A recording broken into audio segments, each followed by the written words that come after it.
Monas bukanlah sebuah monumen biasa, melainkan simbol sejarah perjuangan dan kebanggaan bangsa Indonesia. Presiden pertama Republik Indonesia, Insinyur Soekarno, mempunyai gagasan untuk membangun sebuah monumen yang dapat melestarikan semangat perjuangan bangsa Indonesia dan memberikan kepada bangsa sebuah landmark yang dapat dibanggakan seluruh rakyatnya sebagai penanda Indonesia baru. Usai peringatan Hari Kemerdekaan pada tanggal 17 Agustus 1954, dibentuklah Panitia Tugu Nasional yang diketuai oleh Sarwoko Martokusumo beberapa bulan kemudian, tepatnya 17 Februari 1955. Sebuah sayembara digelar secara terbuka untuk mencari rancangan Tugu Nasional terbaik.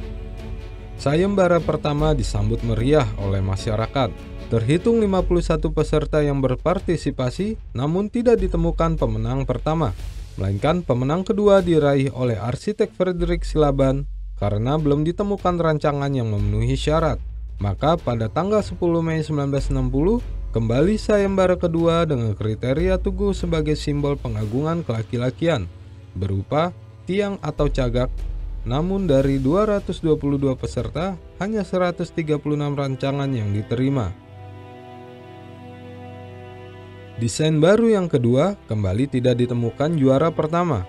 Pemenang ketiga diraih oleh 2 regu dari mahasiswa ITB.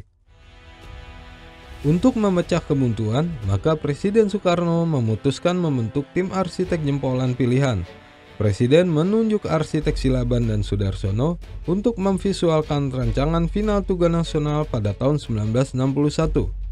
Arsitek Silaban dan arsitek Sudarsono mulai merancang Tugu Nasional bersama Presiden Soekarno beberapa hari.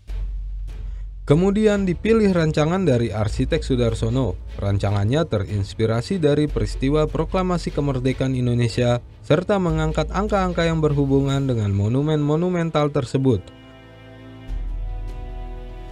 yaitu angka 17, 8, 45. Sosok tugu diilhami oleh rancangan alu dan lumpang, yaitu alat penumbuk padi yang ditancapkan pada dasarnya yang digelar di atas tanah yang ditinggikan atau disebut dampar. Karya arsitek Sudarsono tersebut mengalami perubahan rancangan yang merupakan tambahan dari Presiden Soekarno sendiri, yang juga seorang insinyur arsitek.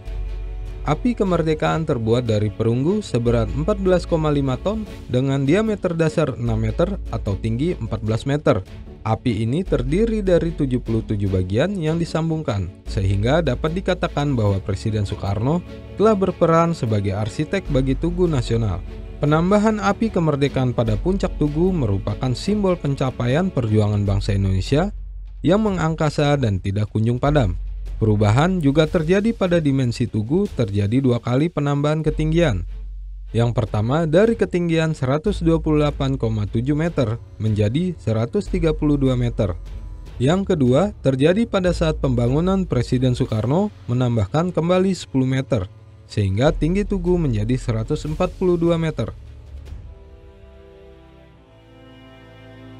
Perubahan lain yang dilakukan Presiden Soekarno adalah cawan tugu yang awalnya berupa piramida terbalik yang sangat kaku.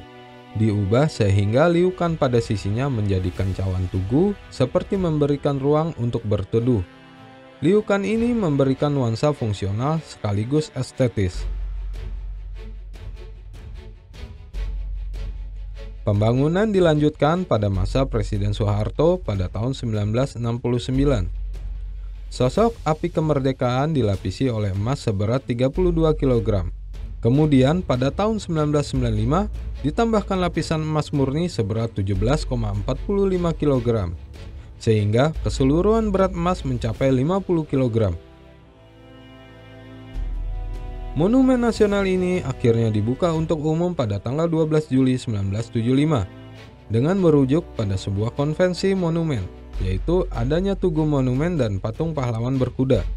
Maka Presiden Soekarno menempatkan patung perunggu di Ponegoro di bagian utara pelataran Monumen Nasional yang dibuat oleh pemahat Italia, Profesor Mario Vito.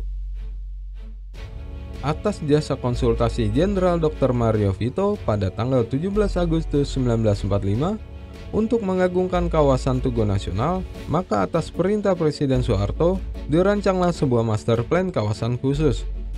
Lalu, SK Presiden nomor 25/1995 dengan Tugu Nasional sebagai intinya, kemudian beberapa karya seni dan taman akhirnya ditambahkan untuk menambah kemegahan Tugu Nasional.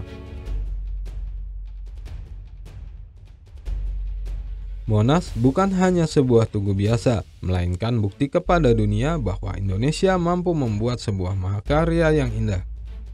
Monas merupakan karya arsitektur khas Indonesia yang tidak dimiliki oleh bangsa lain. Bukti bahwa bangsa Indonesia adalah bangsa yang besar dan mampu membangun sebuah monumen yang indah dan bisa dibanggakan.